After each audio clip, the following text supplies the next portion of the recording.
Hey everyone, welcome back to the Abundant Culture Podcast. Today we have part 2 with a guest that has already been on before and has already shared tons of expertise with us. Yeah. We have Carl Lee today.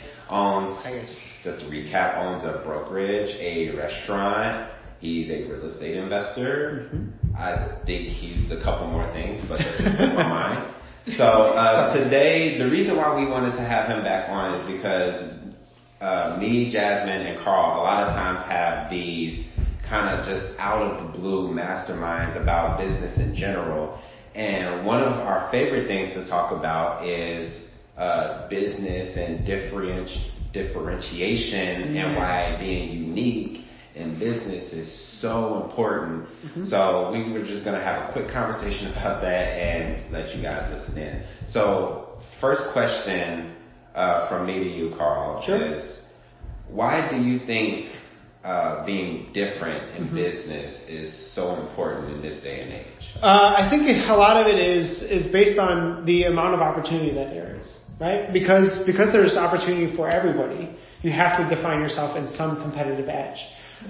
We've talked a number of times about this idea of what I like to refer to as an iron triangle or the unattainable triangle, right? And you compete on a number of different avenues. It's quality, right? Like you have the best product. Price or cost. Essentially, you have the best price. You're the cheapest one available. And the other one is quality.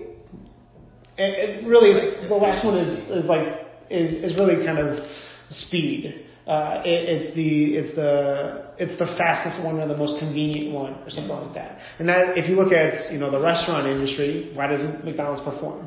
Maybe it's not the best quality, but it serves, maybe it's not, but it serves the best. It's the fastest available, right? And it offers typically a good price.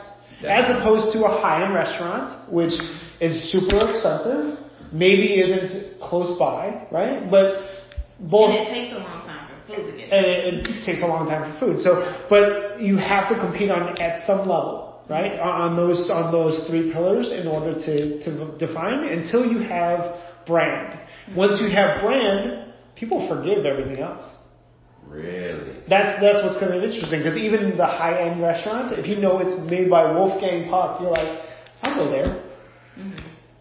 I don't care if it's going to take me forever. Yeah. I don't care if it's super expensive. Yeah. I know that the high quality of food will. Yeah. So the other 2 pillars don't matter. So that triangle kind of builds into this idea of brand. And does that brand actually fit? And that's crazy too, because ever since you brought up that iron triangle, I started paying more attention to that. But then I saw instances where a business was not the best at none of those things, and I was like, man, I wonder why they do so well. And it has to come back to the brand. And brand is what decides it. Yeah, and that's just, I feel like that's so important because, when I first got into business, I've always, at first, the first thing I learned was like sales, kneecap to kneecap, person to person. Mm-hmm. And then I found out, well, you can't sell anybody if nobody knows about you, right? So then I had to learn a little bit about marketing. Right. Once I learned that, I'm like, okay, cool. But then sometimes what you're putting out isn't necessarily resonating with anybody, and I always wondered what that problem was, even if you do have a good product, a good service, and everything else. Right. And then I met with I met with you, and also I met with another guy named Benjamin Warzinski. He's kind of like a brand expert, and they went back to brand, and I was like, man, that stuff is so important. And I feel like sometimes as entrepreneurs, we learn it kind of backwards. Yes. Where branding is like the first thing that you should nail down before you sell anything. Yeah, it's once you get that triangle correct, and you can win on at least 2 legs of that triangle, then you can really start to build brand. But that's the first defining point, is you have to stand out amongst the crowd. All things being equal, especially to the consumer, all things are equal until you say, I'm the best quality. or I can beat you on price, or I can beat you on convenience. You have to win on one of those categories first. Hopefully you win on two of them. Then you can really start to build brand. Yeah. And then the customer will start to forgive the other thing that you're lacking. Wow. Because if you look at a good brand, for example, is like Apple. Yeah. Right? Apple is maybe argued as overpriced, right? Maybe argued as not exactly available on the first day, so not widely accessible, but its quality, nobody questions it. Yeah, that's true. And people forgive that on the other two legs because it has brand. You know what you're going to get as soon as you buy it. Yeah. That's why people will continue to buy Apple products. Yeah. Until it no longer delivers on that promise of quality, which is why things like the battery issue and this other issue, Samsung is another company or something like that. And once they have that battery issue, then they go, now they start to question quality. Yeah. Well, now it falls on those other two legs. Do those other two legs stand? And you still have the brand of, you still have the displays are good because Samsung TVs are good. Yeah. So we must have that, but now we can't compete on those other pieces. Yeah. So it really, once you have those defining pieces first, then you can start to build brand, and then brand will be forgiven. The other two legs will be forgiven upon. Oh, okay. So what you're saying is compete on as many of these fronts as you possibly can, right? And then you sell your brand, right? Okay, that definitely makes sense, and that clears up a lot because sometimes. So have a minimum of two, right? I think to really compete, you need two. Yeah. Right, like you can do one really, really well, but then you become a commodity. Then you become that simple. I only buy them because they're the cheapest price. Yeah. Yeah. Like think about gasoline. Gasoline, it's only nobody ever says, "Oh, I only buy this type of gas from this type of gas station." Right. It's like no, you whichever one is cheaper. You either go to the one that's nearest to you, or you find the cheapest one. It's like one or the other, but it's usually not more than two of those things combined. Right. And I feel like as businesses, a lot of our services and products, we can't afford to commoditize those things because as soon as it's a commodity, it's like, you have all this other competition that is probably going to, beat you out of the market. Right. And so I feel like brand and differentiation is something that's super, super important. So what are some, you mentioned that Apple was really good with it.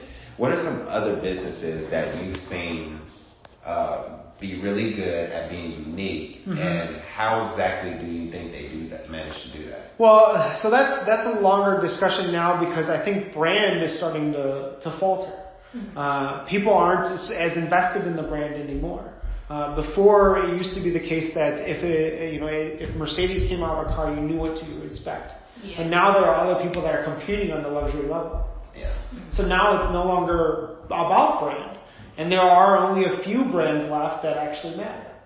Apple is one of them. I think Apple continues to be one of them because they play that up so much. Yeah. Every time you see a commercial on them, they have the same image. Other brands if we're talking about car companies, it's interesting to see the transition between Tesla and Elon Musk. When Tesla puts out a new car, everybody knows what they're going to expect. Yeah. Sexy, fuel efficient, all those things, right? They know that it's going to, you know what kind of car it's going to be. Yeah. Regardless of if it's a sedan, if it's an SUV, it doesn't really matter. You know it's a Tesla, right? Yeah. But also, whenever Elon Musk announces a new company, you know what it's going after. Yeah. Highly technical, fuel efficient, it's better for the planet. Because he's trying to get off the planet, right? He's trying to get to Mars. Yeah. So it's weird that they were in this weird place of building personal brand. One of the I guess influencers, individuals, smart, top tier individuals that I'm watching is Mark Zuckerberg. As he starts to do other things, we start to wonder where it's going to go. Especially somebody who's been to the Supreme Court, has had certain issues against him. It's when Facebook announces a product, how many people will gravitate to it? Will they ask the questions of privacy? But if Facebook put out Facebook Watch is out there, the television, essentially the series of being able to watch something on Facebook was widely available. And it's the big question of, do people gravitate to something like that, or they feel like they're being pulled in another direction? Are they being manipulated to watch something? Yeah. Are they, because of all of the Supreme Court cases? Yeah. I think it's actually going to more rely on personal brand eventually.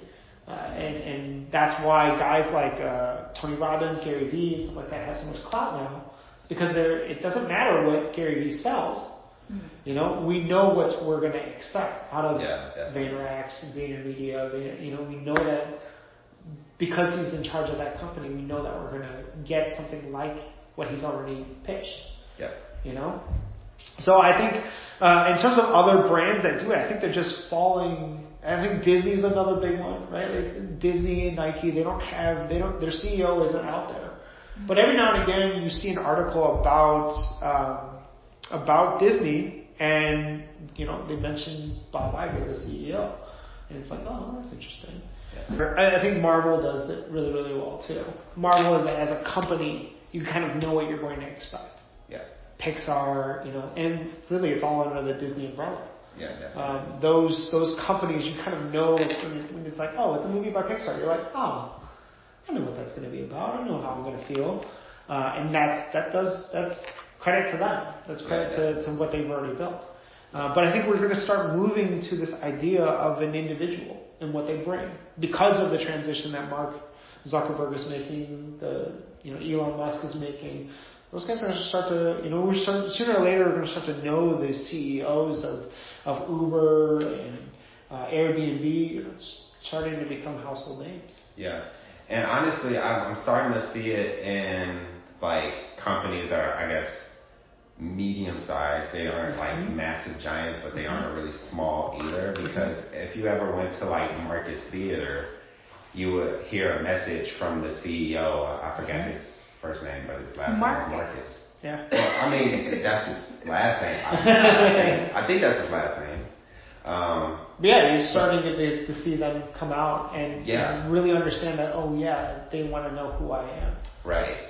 And I think that is so important to business just because, like, knowing, there have been times where me and Jasmine, like, we're thinking about buying a product or a specific service, and it always came down to, like, who did we know better sometimes, because every now and again, like, things can be priced similarly. They can be of similar quality, and it can all be pretty, I guess, accessible.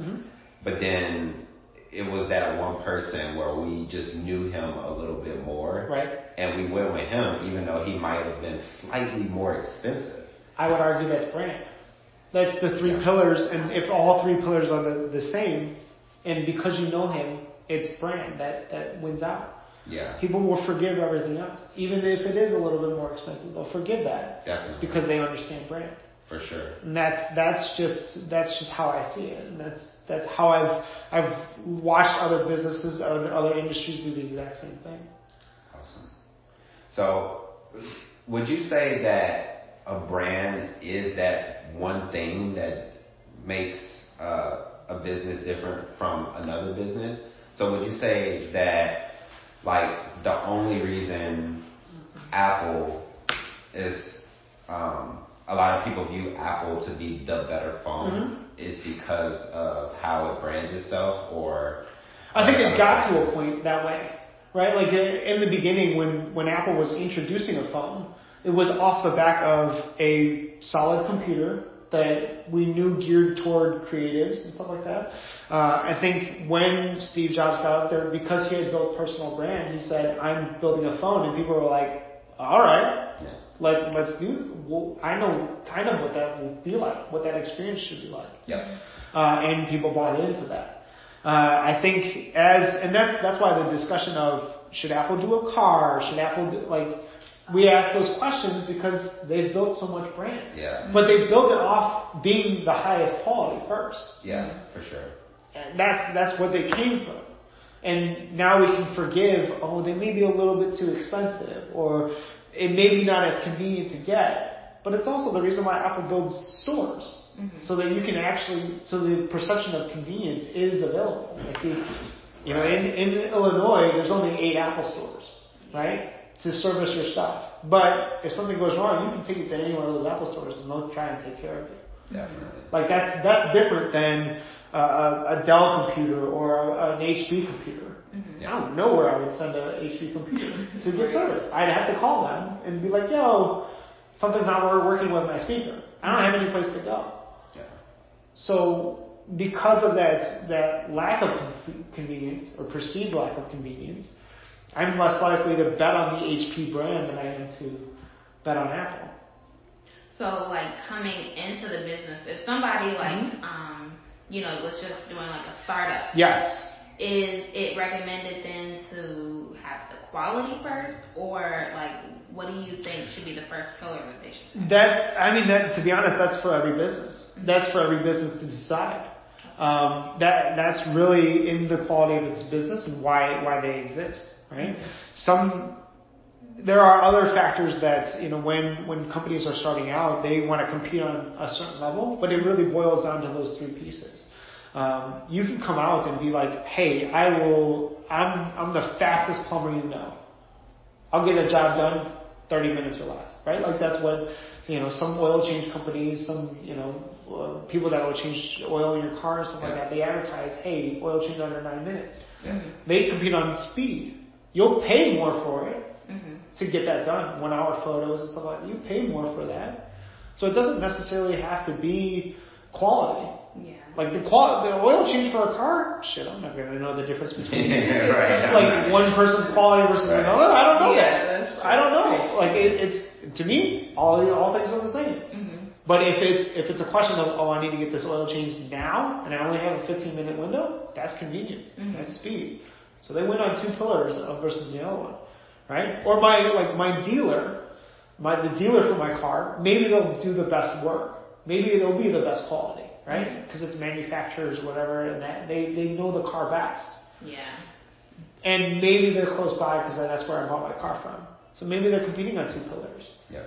But to be honest, I don't think it has to be quality. I think you need to compete on at least one of them. Mm-hmm. It just depends on what your business is. But I also think it depends on what the market wants from that too. True. Because with that example, that's your competitive advantage. Yeah, like you said with the oil changes, I know anytime I think of an oil change, it's kind of like a chore and you want to get it done as fast as possible. So maybe the market already wanted that, and and then you had an opportunity, you saw an opportunity, and said, "Great, I'm going to take advantage of that opportunity." Mm-hmm. But sometimes, in a different industry, it's up for discussion what the industry wants. Yeah. Mm-hmm. That allows you to double down on something and say, yes, we are going to be of the best quality, or yes, we're going to be of the best convenient. We're going to be available every single time you turn. Yeah. That's what I would argue. Companies like Starbucks, 7-Eleven, that's what they're aiming for. They're convenient. Starbucks lately has been called to question their quality. Yeah. But you can't deny that they're almost on every single corner. Oh yeah. You know what I mean? And that's their goal. They've come out and said, hey, if we're on the first floor and it's a 50-foot building, we want to be in the middle as well. Yeah. And it's a 50-story building, we want to be in the middle. And it's how are we going to do that? That goes back to their brand. Yeah. About being available in every single corner. Mm-hmm. Definitely. So I don't think it's entirely based on quality, that you have to compete on quality. You can compete on any number of different categories and find weakness somewhere else. Mm-hmm. Yeah. I think Virgin, Richard Branson, most of his businesses are built on price. Mm-hmm. Virgin Airlines is literally the discounted airline company in Europe, but the reason why he's able to compete is because he's going after that. Yeah. It's like, it shouldn't cost this much to fly from here to here. What do you think Virgin Galactic is doing? Trying to get, making traveling to space accessible for every human being. Mm-hmm. Like, he's competing on price. Yeah. And it's not exactly convenient to fly Virgin because it's not available at every single airport. Yeah. But that's what he's competing on. Yeah. I remember I was talking about this in my marketing class right before I graduated, and we were talking. What's the airline that's yellow? I forgot what the name of it is. That's yellow. Yeah. But like it's really, really cheap. And, like, they even said that, like, they're basically not trying to give quality. They're just trying to give people, like, cheap flights. So, like, that's why, like, they don't get snacks on the plane. The seats are, like, really, really close together. Yeah. Like, they came out and said, like, this may not be the best flight of your life, but you sure do need a cheap flight sometimes. Is it Spirit? Yeah, Spirit. Yes. They're yellow, right? Yeah, and I remember their logo being like black and yellow. Yeah, the Spirit. Yeah. So that's what that reminds me of. So it doesn't really have to be quality that you compete on. I think you just need to compete on at least one of those pillars, if not two of them. Yeah. And that's when you compete on all three, when you're the best at all three, then some outside party starts calling a monopoly on it. Yeah. Like you look at Amazon, arguably the same quality, definitely most convenient because they'll deliver it to your house, right? Yeah. And sometimes cheaper because they'll pay for the shipping with your Prime membership. So that's why government agencies are like, whoa, hold on a second, you can't be that successful. We gotta blow this up. We gotta break it down. And that's because they've won the triangle. They've competed in all three. And that's why smaller companies, it's funny to call Toys R Us a small company, but that's why Toys R Us gets pushed out. Because they're not convenient. They're not the best price. Yeah. They're not widely available. And they may or may not be of the same quality. Yeah. But if you can buy the same stuff on Amazon, you can do it, and you can do it from home, they're gonna win every time. Yeah. And that's, to compete against Amazon, you got to change your model. Yeah, definitely. And one thing I was kind of wondering to that point with Amazon is, did they always compete on all of those fronts, or did they have one or two and then they went after the other front? What's great about Amazon is that it always worries about the customer. How can we do best by the customer, right? When they started out selling books, they're like, well, we shouldn't have to go to Borders, we shouldn't have to go to Barnes & Noble, we should be able to ship these books across. So they're the same books. They're just like, how do we just get this done faster? Yeah. So they saved you the convenience. They shipped it directly to your door. You didn't have to go to a bookstore and pick through and then they competed on price when they were doing that. Because they had them in bulk, they had them in warehouses, they competed on price. So then it comes down to, is it more affordable? Well, I was paying for the convenience for those things, and that's why they were more expensive. Then they could beat Borders on price because there's so many of them. Yeah. So many places to ship from. Then they won all three. So when you're starting out, I think you have to pick something and really double down on that idea. And then you can really kind of execute at scale. Yeah, that makes a lot of sense because I think starting out as an entrepreneur, a lot of people kind of desire to start out on all three.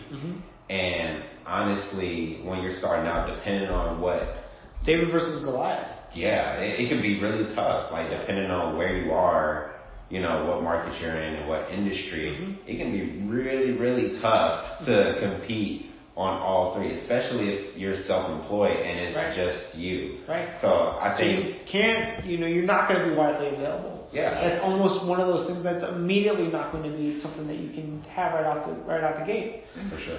But if you can compete on something like quality, I think any of one of them is low hanging fruit, right? Like if you can compete on quality, then you have a way in, right? Yeah. If you can compete on price, then you have a way in, right? Like that's just the way that stuff goes. Yeah, sure. Definitely. So what are some of the ways that you differentiate yourself in like your business, Sure. like the restaurant and the brokerage? So for the restaurants, I guess this leads a little bit wider into your disadvantages or actually your advantages. My family isn't 100% Vietnamese. Half of my family is from Vietnam. That's my father's side of the family. The other side of the family is from Taiwan. So our menu isn't 100% Vietnamese food. It just isn't. Our advantage is that it's 50% Taiwanese food. No other Vietnamese restaurant is doing that. So that became our disadvantage. Everybody was like, "Oh wait, this is not 100% Vietnamese." Absolutely not. It's the story of my family. Yeah. Why would it be? It'd be lying to you if it was 100% Vietnamese, but it's not. It's now my advantage that it's 50% Taiwanese, and that's why I have some of the food that I have, like those the scallion pancake, the one that you had talked about that you love so much. That's actually a Taiwanese dish, but and people wouldn't get that right off the bat. They wouldn't understand that right off the bat. Well, why is this on the menu? Oh wait. You come to find that the family's half Taiwanese, and that's why they can, And no other Vietnamese restaurant can compete at that level. We stand ourselves apart now. Yeah. We're not trying to compete against every Vietnamese restaurant. We don't have to. Yeah. We're on our own thing. Here at the brokerage, every single brokerage competes against other brokerages because the market, actually, all the properties for sale are all the same properties. Yeah. It's not like I have certain properties that you can't get to. The MLS, the multi-listing service, it's for everybody. Is for everybody. Literally flatten the playing field, right? So it's not like I have a product that's particularly special to me, right? So the only things that, as a brokerage, that we can sell on is the way that we do analysis. Trust that we are the ones that are buying buildings as well. And we'll say, yeah, we'll buy that building, or no, we won't. That's what you're paying for. When you pick a realtor to help you buy a house or pick an investment, that's what you're looking for. Somebody in your ear to say, yes, I think this is a good buy. Or no, I don't think that's a good buy. Yeah. So, what we compete on here is essentially quality. Because we can't compete on cost, price. Yeah. Right? Unless what we're really after is like listing. If we want to list your house or something like that. Instead of taking the 2.5% commission, we do 2 or 1 or whatever it is, right? Yeah. That's why Redfin or whatever, you see the 1% listing. Oh, we'll do another 1% listing. But where we can beat Redfin is we offer the quality. Yeah. So whenever you send us a property, we already know yes. Okay, well, yeah, go ahead and just submit the contract. We trust you. Right. Exactly. And that's where we're as a brokerage we can compete. And that's the idea of building large brand versus personal brand, right? When people work with me, it's because they work with me. Yeah. And they know that I'm an extension of NXT. And they realize, oh wait, NXT is that's something we understand. We know who we're working with. We know what we're getting. Yeah. We know what's already having the discussion. These guys have amassed a certain amount of properties already. So of course they're going to focus on multifamily. It doesn't make any sense for us to go out there and try to say, long term this single family home is going to appreciate this value in this neighborhood. It's not what we do. Right. We were worried about whether or not the building cash flows today, as well as being an investment for the future. That's why we have an advantage. Yeah. And until the point where we can build brand, where NXT is then widely recognizable, then we can, then everything else is focused on that quality, making sure that quality is first. And I think those are really good examples of brand and also being unique in business, because it will be really, really hard for a restaurant to copy half Taiwanese and half Vietnamese. Correct. That'll be really, really tough. Yes. And it's kind of has anybody ever told you who owns a similar restaurant that that's wrong? Of course.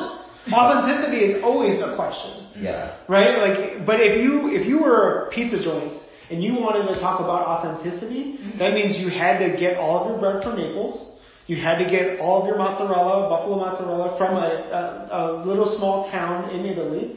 That's truly authentic. Yeah. But if you look at like any other pizza place, that literally, it's been argued that some of the best pizza exists in Japan. And that would be blasphemous to some people. Like, what are you talking about? Right.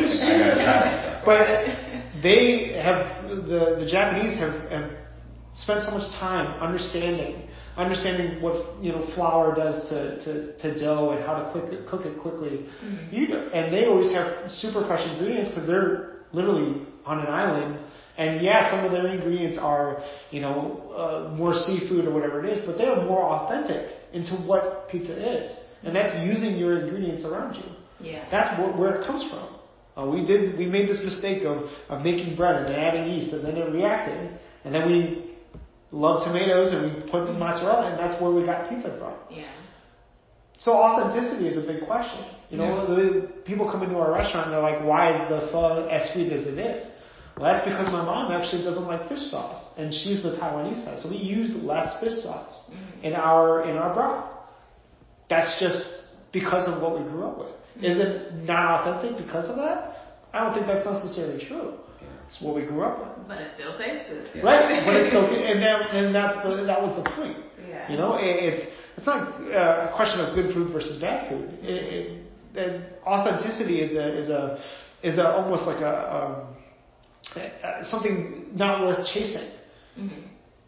Because I'm never going to be able to, especially against a Vietnamese person or people that make pho, I'm never going to beat your mom's recipe. Right. Yeah. Why am I going to try and do that? Yeah. That doesn't make any sense. Yeah. It doesn't make any sense that you should go after your mom's, recipe that she's made since when you were a child. Mm-hmm. There's too many things that I'm competing against. On top of flavor, right? Yeah. There's nostalgia. It's that warm feeling. Yeah. But the experience that I can give you at eating at the restaurant is eating at my house. Mm-hmm. And what it means to be my father, who is an immigrant, comes to this country and brings along with him his Taiwanese wife and try to serve as best as he can. Yeah. Right? That's the only thing that I don't sell food. I excel at experience. Right.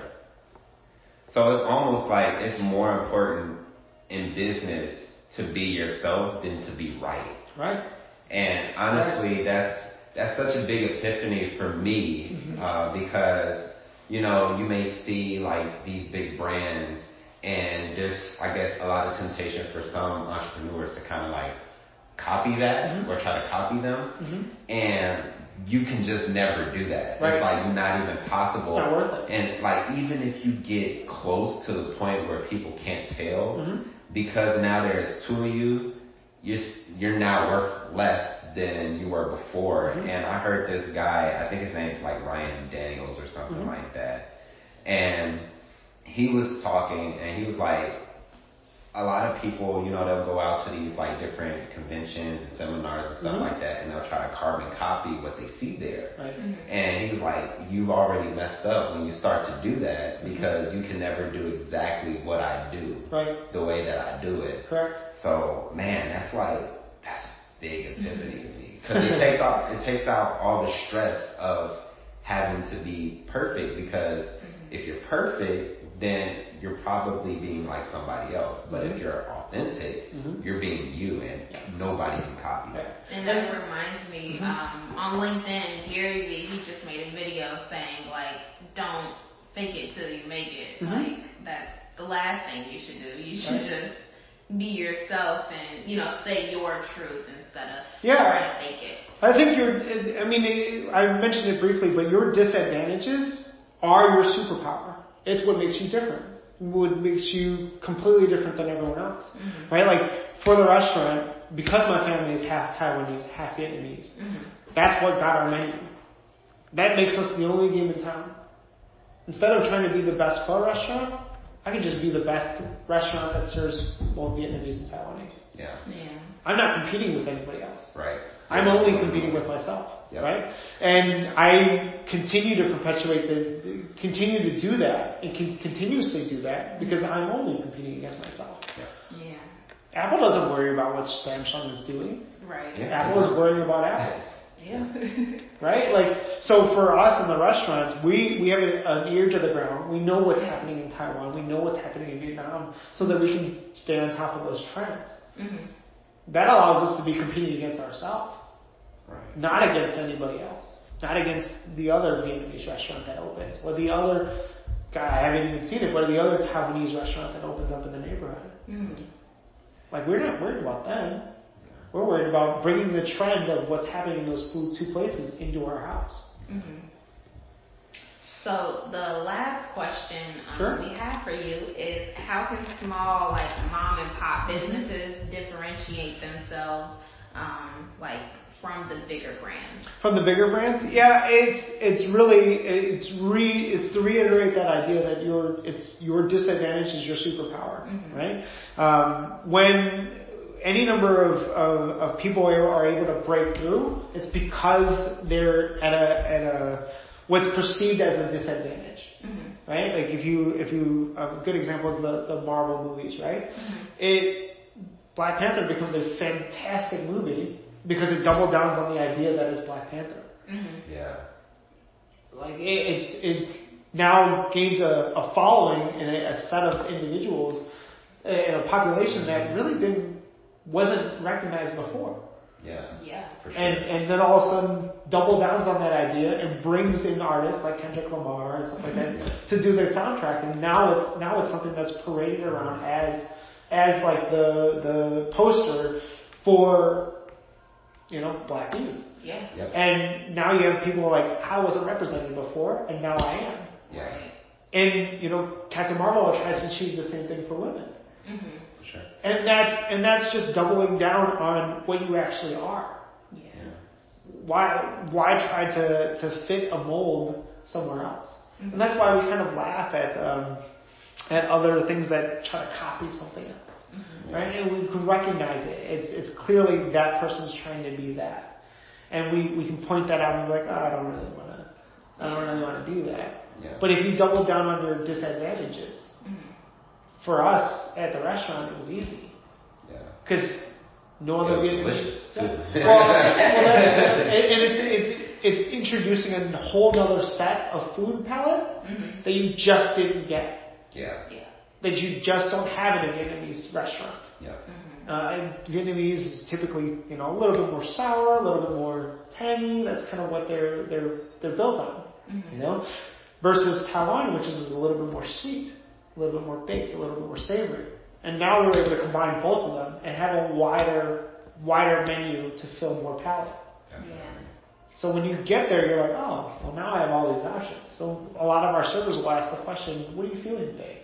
Do you feel more like you want something more sweet, more tangy, more sour? What do you feel like you want to have? And I can find something on the menu that gets it. Mm-hmm. My it's true that my mom doesn't like the taste of fish sauce. She doesn't like the smell of it. She doesn't like the feel of it.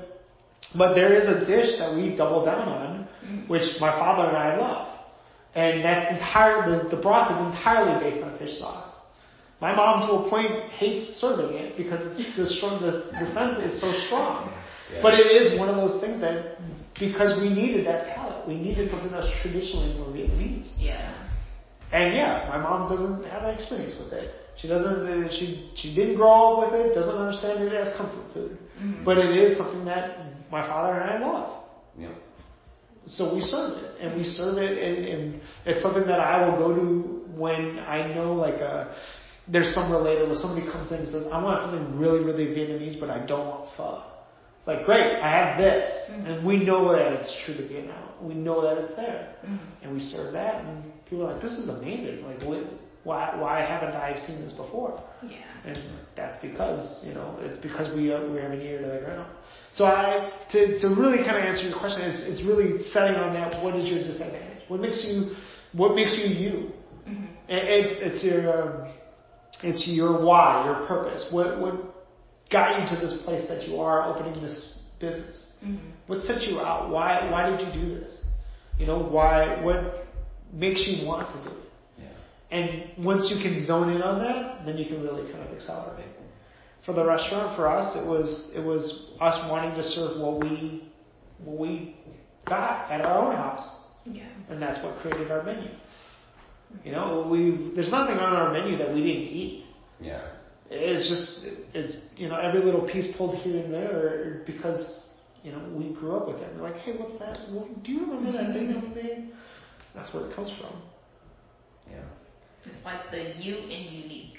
Yeah. I mean, that's really what it is. Like, especially when it's a skill set, when it's a creative, right? Like, for somebody that does graphic design, they want your style. They want they want your look, your thing, right?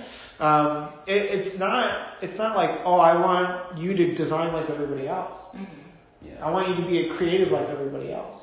Like, could you imagine if all comic book artists drew exactly the same way?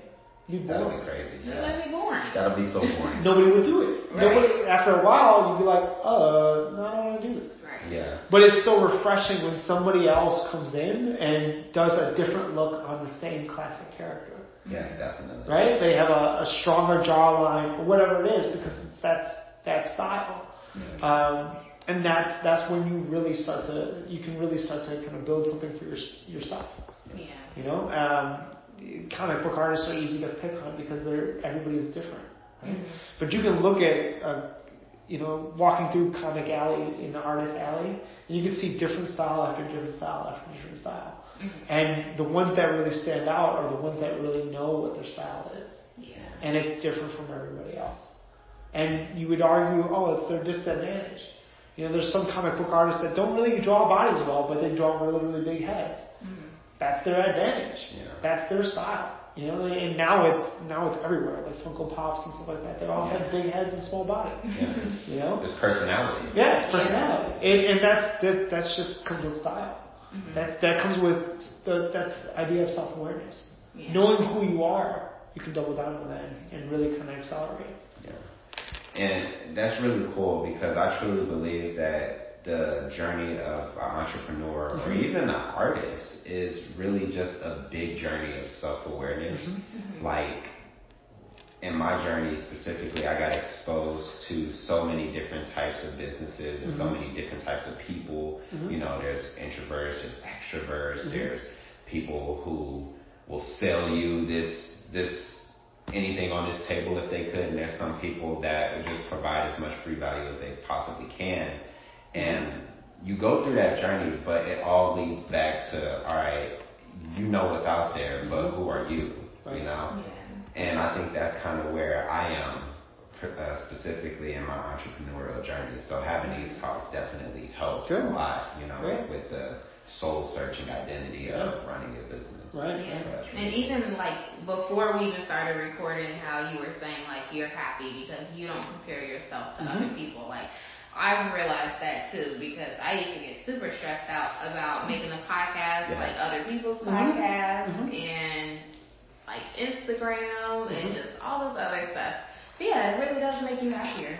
Yeah, when you don't worry about what everyone else is doing and you just every day try to get better than the last day, right? Like if you did that only in say working out, you'd eventually be able to, like, you may start out running 3 miles and be super tired after it. And you're just like, oh man, I can't imagine running like 9 miles. Yeah. Right? But if you did that every little day, if you ran from this spot to that fire hydrant, and the next day you're like, oh, I'm gonna get past that fire hydrant. Right? Sooner or later you're gonna build yourself to a point where you're like, I'm running 9 miles. You look back and you're like, that was 9 miles? Yeah. I feel like I run another 3 more. Right? Like if you just compete against somebody else, and you'll continue to get better, right? But if you sit there and you look at your journey and you go, like, I can only run from here to that fire hydrant, and then you look at somebody else and they're running 10 miles, it's going to be so defeating. Yeah. It's going to be so crippling. Yeah. So why do it? Yeah, and you don't even know what they've been through to run that 10 miles. Right. They probably went through hell. Yeah. Nobody knows the other journey, so why compare yourself against somebody else's journey? It doesn't matter. At the end of the day, it really doesn't matter. Definitely. Right? It's can I beat yesterday? Can I do better than I did today? And that's how you should goal set. Definitely. We've talked about Apple doing that. And you talk about, every small business, before we started recording, we talked about that idea of review. That moment where you step back and look at, hey, what are the things that made me slow? if you hire your weaknesses, everything that made you slow, you'd get faster. Yeah. You'd get better at everything that you did. Like, oh, I really don't do well trying to manage my schedule. So you hire an admin that manages your schedule, tells you exactly where you're supposed to be. Yeah. Right? Like that just, for me, that's an obvious answer. Right? But it's because I know that my schedule is my difficulty. Right? If I knew that to be true with every single one of my weaknesses, if I could expose them, and I figured out, oh, that's my weakness, I could always put something in place that makes it better. Yeah.